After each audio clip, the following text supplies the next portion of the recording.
Just let it happen. You're full of life and full of passion. That's how He made you. Just let it happen. You're full of life now, full of passion. That's how He made you. Just let it happen. And He calls each one of us. Quería seguir con la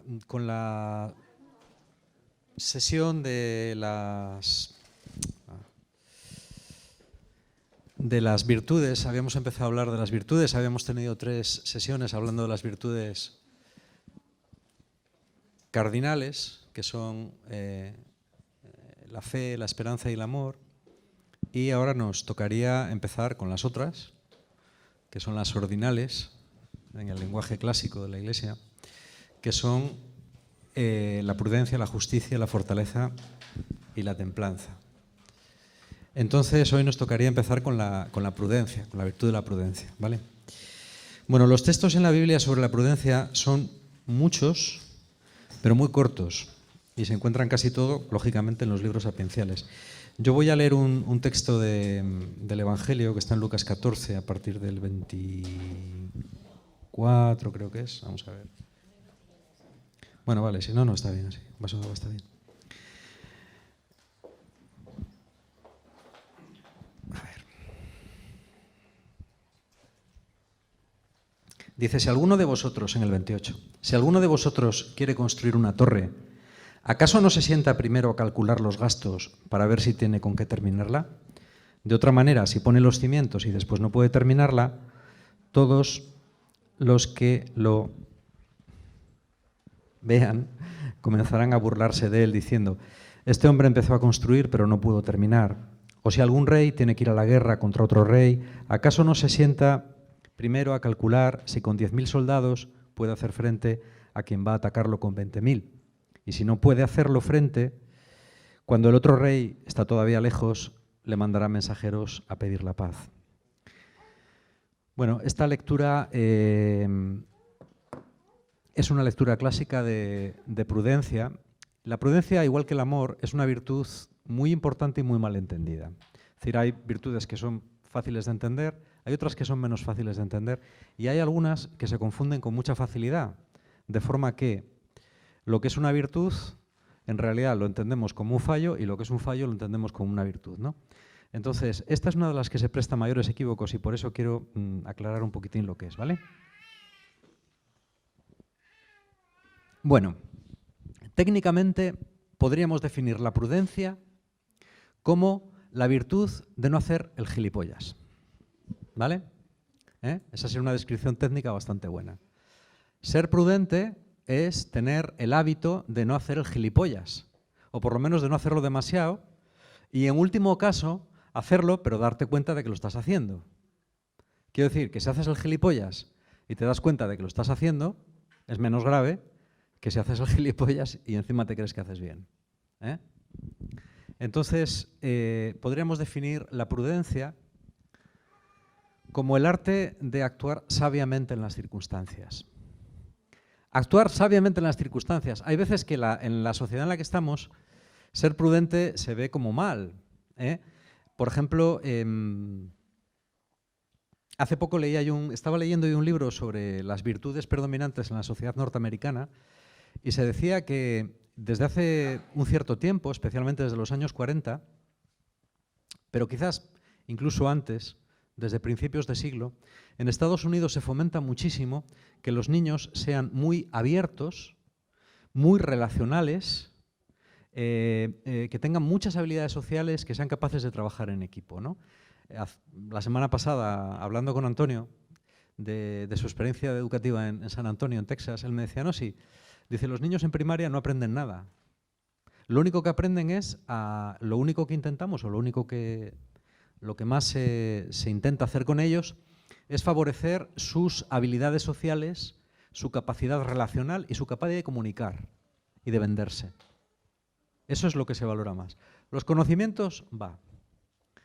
Y la autora de este libro decía, el hecho de que estas virtudes se hayan asociado tanto con el carácter americano, es decir, emprendedor, pillar las oportunidades, tirar para adelante, no mirar para atrás, arriesgarte, ser osado, ¿no? Un poco la mentalidad pionera del Far West, es una cosa que de alguna manera nos pensamos que ha formado parte o que forma parte del carácter americano, pero no es así exactamente. ¿Por qué? Porque si bien hay ciertas actitudes de ser echado para adelante, de coger las oportunidades, de no quedarte acoquinado, de venderte, de saber conseguir lo que quieres y saber pues, expresar a los otros pues, tus convicciones, si bien eso tiene una parte de virtud, también tiene una contraparte. Y es que cuando eres demasiado echado para adelante, metes la pata. Y a veces puedes meter la pata un poquitín o un muchín, o puedes perder la pata entera. ¿Vale? Y esta periodista, esta investigadora decía, ejemplo número 1, la crisis de 2008. La crisis de 2008, que es una crisis para estudiar, pero no en las facultades de economía, sino en las facultades de psicología, especialidad psicología social, es una crisis que se produjo porque una serie de gente hizo el gilipollas. Nada más. ¿Cuál fue el problema para ellos, para sus bancos y para el resto del mundo? Que era gente con tendencia a hacer el gilipollas y con demasiado poder. Cuando juntas la gilipollez con el poder, tienes guerras mundiales y catástrofes. Es así. Y no hay más explicación. Es decir, cuando tú creas un sistema que una serie de políticos inteligentes como Ronald Reagan, Margaret Thatcher y otros, ¿no?, se han dedicado a desregular concienzudamente durante 20 años, quitando todas las regulaciones que el sistema financiero tenía, y tú pones a los más brutos de la clase, a los más arriesgados, a veces a los más psicópatas que mienten y manipulan en los puestos de más poder, y les pagas más dinero en comisiones, y cuantas más comisiones ganan, no importa cómo, les pagas más dinero. Y cuando a la gente de las agencias reguladoras o a la gente que tiene que regular en los propios consejos de administración de las empresas, concretamente uno decía, a mí me dijeron fulanito, cuando decía uno de un banco muy importante, cuando yo dije en el consejo de administración, esto que estamos haciendo es muy peligroso, nos puede llevar a la ruina. El tío dijo, vino el CEO y me dijo, fulanito, nos estás poniendo trabas. ¿No ves todo el dinero que estamos ganando? Y él dijo, sí, pero esto nos puede llevar a la ruina. Le dijeron, fulanito, eso es cosa de la policía. Aquí no necesitamos policías. No sé si era Lehman Brothers, el banco. El problema no es que se hundiera Lehman Brothers, el problema es que Obama, que es un presidente muy demócrata y muy de izquierdas, se gastó 800.000 millones de dólares en rescatar a toda esta gente cuando no tenía por qué hacerlo. E incluso algunos de los bancos, después de ser rescatados, los mismos que los habían hundido, celebraron unas orgías por todo lo alto con el dinero del rescate. ¿Por qué es así? Porque es así. No hay más razones a la crisis del 2008. No las hay. Es simplemente gente que tiene demasiado poder y demasiada testosterona, gente que ha pasado una cierta selección natural en una sociedad que es bastante imbécil en algunos puntos de vista y que ocupa puestos de una gran responsabilidad. Y después el propio sistema se realimenta. Cuando tú a esta gente le quitas el control, esta gente hace estas cosas. Y hunde la economía de un país y la economía mundial. Es decir, España es un país que le ha costado muchísimo salir de la crisis. Estados Unidos también. ¿Vale? ¿Qué tiene que ver esto con la fe? Tiene muchísimo que ver con la fe. Yo siempre digo que no podemos vivir la fe en una burbuja separada de la vida y del mundo que nos rodea, porque eso es una alienación. Las personas cristianas tienen que estar con los pies en la tierra y saber el mundo que pisan y saber la sociedad en la que viven. Si separas la fe de la vida, vives una fe alienada. Por eso hay que hablar de estas cosas y poner ejemplos del mundo actual. Para mí es muy importante, cada vez es más importante. Este es un ejemplo muy claro. ¿Un ejemplo muy claro de qué? De imprudencia. Rayana con la estupidez. Porque cualquier estudiante de primero de económica sabe que hay cosas que no puedes hacer. A no ser que sepas que después va a venir Obama y te va a rescatar. Es decir, que las ganancias que tú has despilfarrado se van a pagar con dinero de los impuestos de todos. Entonces a lo mejor no eres tan tonto. Puede ser un canalla, pero no tonto. De hecho, al final, prácticamente todos se salieron con la suya. La gente que provocó la crisis sigue en su inmensa mayoría en los puestos de poder en los que estaban antes de la crisis. Muchos de ellos están en el gobierno o han colaborado con el gobierno. Y es lo que hay. Por si no lo sabíais, os lo digo yo. Y da igual que esté Reagan, que esté Obama, que esté Rajoy, que esté Pablito, que esté Pedrito o que esté el Lucero del Alba. Da igual, porque hay unos poderes fácticos que no están precisamente regidos por la sensatez, sino por el afán desmedido y por la codicia del lucro y por la imprudencia, que son los que controlan este santo mundo en el que vivimos. ¿Vale? Este es un ejemplo muy bueno. Este ejemplo que he puesto aquí así pues a nivel macroeconómico y tal, también se puede dar en nuestras vidas, ¿vale? Jesús habla de la prudencia como de la virtud por la cual tú reflexionas y decides. Ser prudente es que tú cojas tu vida en tus manos y tú tomes las decisiones que consideras más oportunas para tu vida de acuerdo con lo que tú crees que tiene que ser tu vida. No con lo que tu padre o tu madre creen que tiene que ser tu vida, con lo que la sociedad piensa que tiene que ser tu vida, con lo que tus amigas o amigos piensan que tiene que ser tu vida, sino con lo que piensas tú, porque tu vida es tuya. Y yo que soy una persona mayor y adulta tirando a vieja, siempre les digo a los jóvenes, vuestra vida es vuestra. Vuestra vida es vuestra. Ningún padre tiene derecho a decirte cómo tú tienes que vivir. Los padres pueden dar ciertas orientaciones a ciertas edades. A medida que el tiempo pasa, la responsabilidad de los padres disminuye y la responsabilidad de los hijos aumenta. De forma que al final tú vives como quieres vivir y lo que quieres vivir. Y como he repetido aquí muchísimas veces, cada uno tiene la vida que quiere, dentro de sus posibilidades. No es lo mismo nacer en Beverly Hills que nacer en Namibia. Y no es lo mismo, yo qué sé, nacer en un barrio rico de, yo qué sé, en Notting Hill que nacer en Soweto.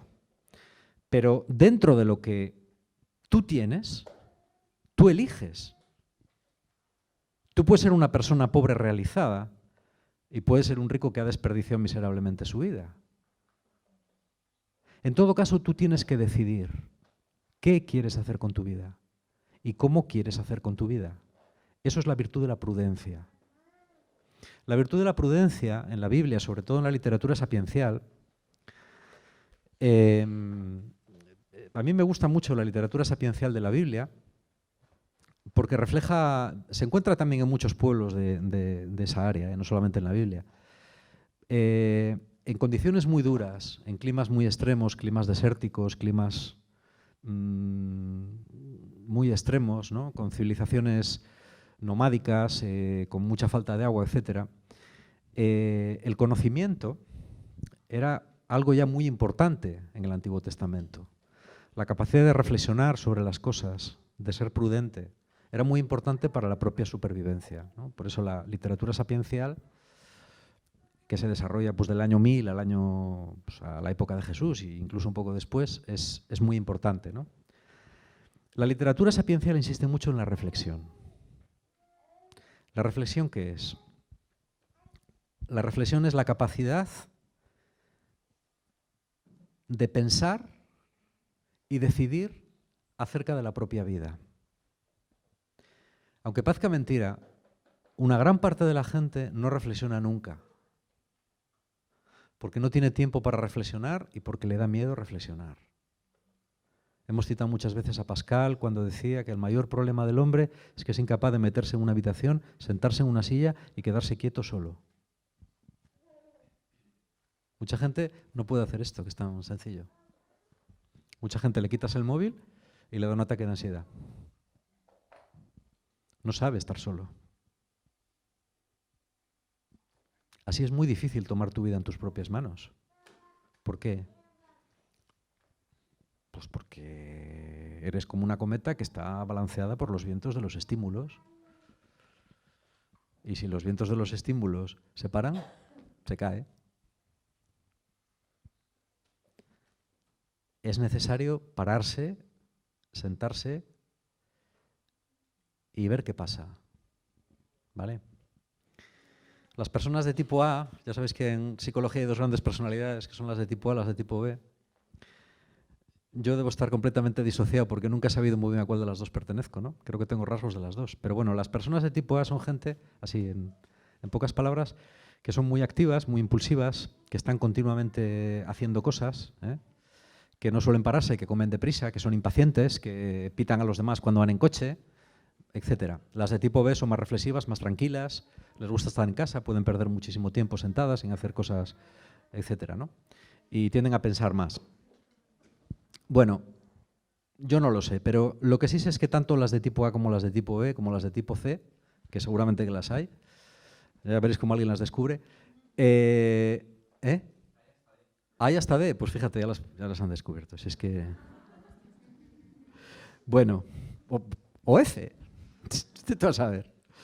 Bueno, tú puedes ser como quieras ser, pero tienes que aprender a pararte. Yo me doy cuenta de que, a pesar de mi obsesiva tendencia a no perder un solo minuto de tiempo y rentabilizar mi tiempo en cosas que yo considero útiles, para mí es muy importante de vez en cuando sentarte en un sitio más o menos tranquilo y esperar. Normalmente cuando te sientas, generalmente todos los sistemas de meditación van por ahí, ¿no? Hay técnicas de relajación, muchísimas, y muchos métodos de oración y de meditación, pero simplemente con sentarte y procurar no pensar en nada concreto, ¿no? Sino dejar un poco que tu yo interior más profundo, tu inconsciente, ¿no? Si queréis hablar en términos psicoanalíticos, emerja, uno se va dando cuenta de cosas. Las cosas no hay que pensarlas, las cosas hay que dejarlas que surjan. Cuando las dejas que surgen y no las reprimes, las cosas salen. Salen los sentimientos, las emociones, sale la ira, sale el deseo, sale el dolor, sale la alegría, sale la frustración, sale el anhelo. Y es bueno dejar que esas cosas surjan sin juzgarlas y observarlas. Por ejemplo, hay veces que te paras y dices, ¿qué es lo que me sale ahora? Me sale mala leche. ¿No? Bueno, pues ¿por qué? Hay veces que es evidente, ¿por qué? Hay otras que no. O tristeza, ¿por qué estoy triste si no tengo motivos para estar triste, pero lo estoy, ¿no? ¿Por qué sale esta tristeza? Bueno, vamos a dejarla que salga. La vamos a observar y vamos a ver qué nos quiere decir la tristeza. O la ira. O lo que sea. Pero hay que quedarse sentado, ¿eh? No puedes decir, estoy triste, voy a por chocolate. Y de paso me voy a sentar a ver Sálvame. Bueno, entonces ya abortaste el proceso, ya no... Sí, más de dos, sí. No, es peor, hay quien dice, estoy triste, voy a por una raya. Eso todavía es peor. O hay quien dice, estoy triste, al Corte Inglés. Cada uno... Aquí se trata de no hacer ninguna de esas cosas, estar un rato simplemente observando lo que pasa. Observando lo que pasa. Estoy enamorado. Y no lo quiero reconocer. Bueno, vale. Estoy reprimido, odio mi trabajo, odio mi comunidad, me odio a mí mismo. Lo que sea, déjalo que surja. Esta primera fase es la actitud prudente más básica que podemos tomar. Significa entrar en contacto con nosotros mismos. Simplemente, ya está, dejar lo que surja, no pasa nada. Las emociones no son ni malas ni buenas, son emociones y están ahí. Y hay que dejarlas que surjan. Cuando uno tiene la práctica de hacer esto, poco a poco va sabiendo quién es. Y cuando uno sabe quién es, le es más fácil saber lo que quiere. Porque si no sabes quién eres, no puedes saber lo que quieres. O si lo que quieres lo quieres tú, o es que otros lo quieren para ti, o es que todo el mundo se supone que quiere lo mismo, o tú porque tienes la edad que tienes tienes que querer esto. Y a lo mejor no lo quieres. A lo mejor tú quieres ser monja clarisa. Y resulta que estás volviéndote loca por encontrar novio. Bueno, no suele pasar, pero a veces pasa, no os fíes. Yo conocí a dos, porque en la vida pasan cosas raras, de verdad. Yo conocí a dos que eran hippies, llevaban el pelo, dos chicos llevaban el pelo así por aquí largo, y eran de estos folloneros, de todo el día en movidas, todo el día tirando piedras a unos a otros, no sé qué. Y un día me dijeron que se iban al monasterio de Sobrado de los Monjes a hacer una experiencia. ¿Fueron contigo? Ah, sí. ¿En la Pascua de Arredondo? Bueno, fueron a Sobrado, ¿no? Sí. Para que veáis. Las batallitas de los abuelos. Bueno, Pilar no fue porque no la admitían, ¿eh? Si no, también hubiera ido. El caso es que estos dos chicos fueron, me dijeron, no, vamos a Sobrado. Digo, bueno, vale, pues como si me dicen, vamos a Katmandú, ¿no? Pues a meditar y a fumarnos unas estacas de María, ¿no? Bueno, fueron a Sobrado y no volvieron, macho. Se hicieron monjes trapenses. Yo no me lo podía creer, ¿eh? Yo digo, o les ha dado una sobredosis y se han quedado para allá, pero una cosa, bueno, uno sabe que estas cosas pasan y las predicas y las escribes y tal, pero no te las crees. En el fondo te cuesta mucho creértelas, ¿no? Pero este caso de verdad que fue verídico, allí siguen. Si no se han muerto, ahí deben de seguir, ¿eh? Pasan cosas de estas. ¿En qué momento? Bueno, en el momento en el que te paras y resulta que lo que tú querías pues no era tirar piedras por ahí a la policía, sino meterte monje trapense. Pues ya está, pero hay que pararse, ¿eh? Hay gente que hace viajes de estos iniciáticos, ¿no? Y se va pues por ahí. Bueno, es una manera de hacerlo, ¿no? Antiguamente el peregrinaje era eso. Otra gente no necesita tanto, sino simplemente encontrar unos tiempos en su casa y estar tranquilo. Tiempo sin electrónica, ¿eh? Sentado al borde de tu cama o en la baza del váter. Hay gente que tiene revelaciones también en el váter, de verdad, o sea, pasa de todo, ¿eh? Bueno, pues ya está, donde sea. A mí, por ejemplo, la naturaleza me sienta muy bien, ¿eh? Yo tengo un abedul en mi casa que me siento debajo de él y ya me conecto con mi interior muy fácilmente y me doy cuenta de quién soy en ese momento determinado, ¿vale? Eso es ser prudente. Ya sé que lo que digo no suena mucho a la virtud de la prudencia, pero yo creo que eso es prudencia. Te conoces, ves lo que es tu vida, decides. Decides, ¿vale? Bueno, otra cosa que quería decir es que vivimos en el mundo de las emociones. Las emociones en nuestra sociedad son Dios. Las emociones son Dios, porque son lo más importante. Lo que yo quiero, lo que yo siento, lo que a mí me apetece, lo que a mí me sale, ¿eh? Es que me salió. Eso es lo contrario a la prudencia. Si tú vives en el reino de las emociones, eres alguien digno de lástima. Las emociones deben ser experimentadas, no reprimidas, y deben ser vistas con tranquilidad y con acogida. No pasa nada. Todas, hasta el odio, ¿vale? Todas deben ser experimentadas y reconocidas. Pero lo que no podemos ser es esclavo de ellas. O sea, la gente que vive pendiente de lo que me apetece, de lo que me mola, de lo que me realiza o de lo que es que ahora mismo siento que tengo que hacer, es el camino más derecho al desastre. al desastre, al desastre. Y vivimos en un mundo fundamentalmente emocional, en un mundo como vemos nosotros, ¿no? Zygmunt Bauman, que es un pensador anglo-polaco, fue el que inventó el término de sociedad líquida, ¿no? Es un sociólogo que murió hace poco. Y él decía que la sociedad líquida es una sociedad que ha perdido los valores. Cuando ya no hay grandes ideales, grandes valores, ni grandes construcciones políticas, yo he hablado muchas veces de esto aquí, lo que sustituye a los valores es una filosofía de lo inmediato que en vez de estar regida por los propósitos, está regida por las emociones y por los impulsos. Y no se piensa. No se piensa. Pero ni siquiera en cosas tan serias como empezar una guerra pensáis que se piensa mucho. Yo antes pensaba que sí. Yo antes pensaba que los que estaban en los gobiernos y tal, bueno, pues eran gente que meditaba y daba vueltas y tal. A medida que he ido conociendo más, me he dado cuenta de que no es así. ¿Qué va? Hay gente que empieza una guerra. ¿Por qué invadió Irak Saddam Hussein? Perdón, Irak no, Kuwait, que ahí fue donde empezó todo el marrón. No lo pensó. Yo no sé si Putin está pensando muy bien lo que está haciendo en Ucrania, pero lo hace. Aparentemente no pasa nada. Y así muchas otras cosas. Vivimos en el mundo de esto me apetece y lo hago. Como decía el gitano, ¿no? Esto lo quiero, esto no lo quiero. Esto me gusta, esto no me gusta.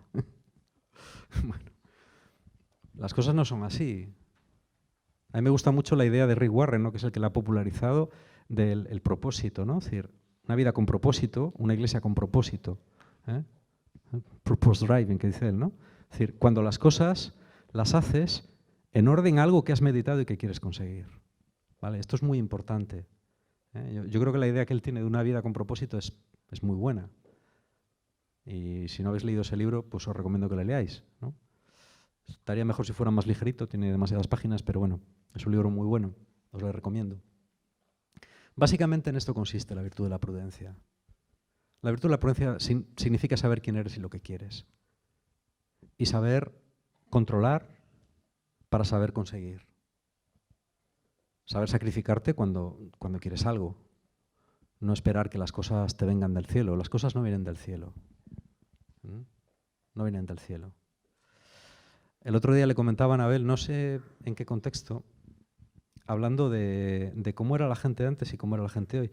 Y le contaba una anécdota que cuenta David Wilkerson, ¿no? el fundador de Teen Challenge. Él fue uno de los primeros que empezó a trabajar con jóvenes adictos en Nueva York a finales de los 50. En los años 50 la droga estaba centrada sobre todo en las grandes ciudades y en las clases bajas. Y era fundamentalmente heroína. Estaba asociada a bandas, a barrios pues, latinos, o a barrios italianos, a barrios de inmigrantes, etc., ¿no?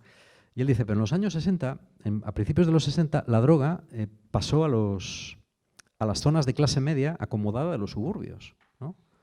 Los jovencitos y las jovencitas de una familia empezaron a probar también. Dice, y a mediados finales de los 60, a nuestros centros de Teen Challenge, ellos empezaron con uno en la avenida Clinton, después tuvieron más, empezó a venir gente de clase media, incluso alta. Dice, y había una diferencia fundamental entre unos y otros. Dice, los dos eran adictos y en cierto sentido se comportaban igual, pero había una diferencia. Un chaval de gueto tenía clarísimo que nadie iba a mover un dedo para ayudarle y que tenía que sacarse las castañas del fuego él. Dice, en este aspecto era más fácil trabajar con estos que con los niños de papá, que se lo habían dado todo mascao y que pensaban que salir de la droga también se lo iban a dar mascao. Y claro, no. Yo cuando lo hice me llamó la atención. Preferíamos trabajar con kinkis, con delincuentes pandilleros, porque era gente que había tenido una vida dura y sabía que había que espabilar. Bueno, pues esto es importante. Hay que espabilar. Ser prudente también es espabilar. Incluso una virtud aneja la prudencia a veces es la audacia. La audacia es riesgo calculado, pero riesgo racional. Y hay veces que para conseguir las cosas tienes que ser audaz o tienes que tomar decisiones audaces. Si las has pensado, si las has meditado, si sientes que es lo que Dios te pide y si gente te lo confirma, a veces tienes que dar el paso. Tienes que dar un paso audaz. Y lo prudente en ese momento es dar el paso audaz. ¿Vale? Bueno, y podría seguir hablando. Full of passion. That's how he made you. Just let it happen. And you call